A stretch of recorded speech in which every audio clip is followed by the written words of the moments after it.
এখনকার যে অবস্থা আছে এইভাবেই একটা অপরাধ হলো, সঙ্গে সঙ্গে অপরাধীদের গ্রেপ্তার করা হলো এবং সরকার মোটামুটি হ্যাপি যে আমরা অপরাধ করার সঙ্গে সঙ্গে গ্রেপ্তার করে ফেলেছি, এবং এভাবেই অপরাধও কমলো না, চলতে থাকলো। তাহলে আসলে সামনে কি অপেক্ষা করছে? দেখেন, আমি দীর্ঘদিন ধরে এই আমাদের যে অভিজ্ঞতা, এই আমাদের সরকারগুলো, বর্তমান সরকার না, আমাদের সরকারগুলো এই 17 কোটি এখন বোধহয় 20 কোটি হয়ে গেছে, এইখানে প্রতিদিন প্রতি মুহূর্তে এত অসংখ্য সমস্যা, কারণ আমাদের কোনো প্রতিষ্ঠান নাই, আমাদের কোনো সিস্টেম নাই, যার প্রেক্ষিতে অধিকাংশ কাজ হয় অ্যাডহক ভিত্তিতে।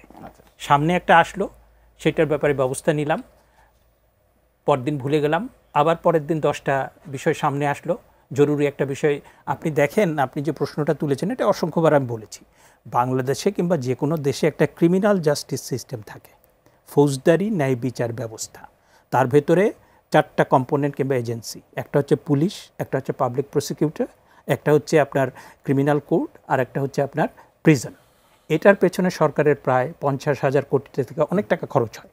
এইটার মূল উদ্দেশ্য হচ্ছে to prevent and control crime, যে অপরাধ হবে মানে যারা অপরাধ করবে তাদের শাস্তি দেওয়া, আর অপরাধ যেন হতে না পারে সেই জন্য আপনার প্রিভেন্টিভ মেজার নেওয়া। কিন্তু আমাদের এখানে কনভিকশন রেট কত জানেন? 10 থেকে 15%।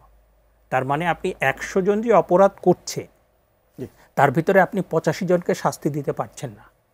তাহলে এই যে আপনি 50,000 কোটি টাকা কিংবা আরও বেশি, এই যে আপনি আপনার ক্রিমিনাল জাস্টিস সিস্টেম চালাচ্ছেন, এটা মোস্টলি ডিসফাংশনাল।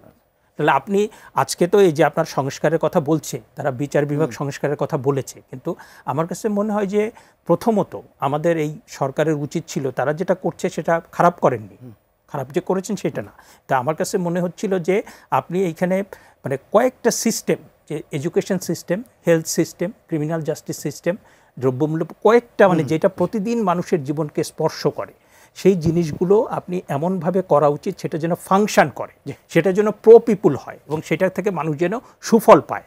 হ্যাঁ, ওনারা এমন একটা জায়গায় চলে গিয়েছেন, কারণ ওনাদের যে সংস্কার সেটাকে কিন্তু আমি প্রবলভাবে সমর্থন করি না। আমাদের 50 বছরের বেশি আমরা যে আমাদের রাষ্ট্র হয়ে গেল, আমাদের অনেক জায়গায় কিন্তু আমরা দেখছি ঠিকঠাক মতো চলছে, কিন্তু সংস্কারকে যখন ওনারা একটা ঢাল করলেন ক্ষমতায় থাকার, যে সংস্কার যতদিন না হবে ততদিন আমরা ক্ষমতায় থাকব, তখন কিন্তু বিষয়টা প্রশ্নবিদ্ধ হয়ে গেল।